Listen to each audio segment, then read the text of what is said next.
Hey, what's up, guys? This is Tuesdays with Quinn on the Gender Queer Gang channel, and today's topic is if there were an apocalypse, not necessarily a zombie apocalypse, but apocalypse unspecified. Do you think you would survive in a survival of the fittest type situation, and why? And also, what does it mean to be a man, or what does it mean to be a woman? So the first topic, if it was an apocalypse like zombies or shit coming to kill you, I don't know how long I'd survive, because I've just started working out when I started transitioning, but beyond that I'm pretty lazy, and I'm not the most in shape, so I don't know. If it was like a situation where I had to run for my life, or have a physical capability, I don't know, I'd probably just fucking die. If it were like, I don't know, like a disease or a famine or something like that, hopefully I could hold out.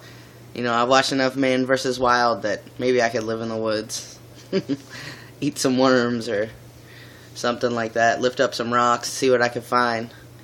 That's a funny question. And the second topic is, what does it mean to be a man? And that's kind of something I've been redefining every day lately. I recently have been kind of having a hard time dealing with the fact that I'm not like the kind of guy that can fix everything. And, I don't know a lot about cars, and I don't know a lot about, like houses and stuff like that.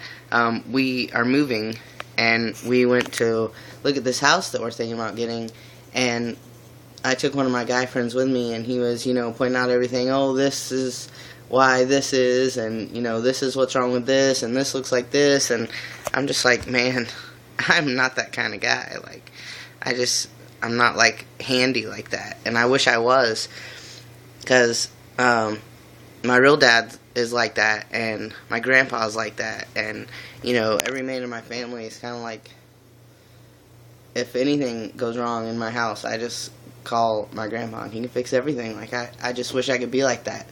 But, I'm a different kind of man. I just have to come to terms with that. I am man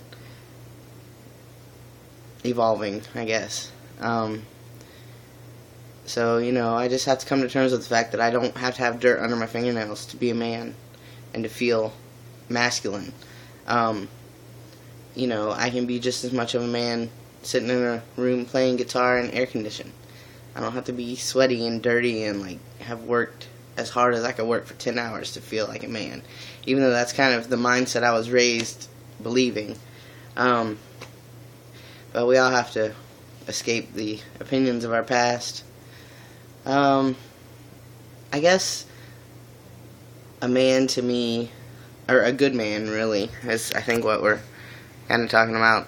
No one wants to really be a bad man, I don't think. I don't know, maybe some of you do.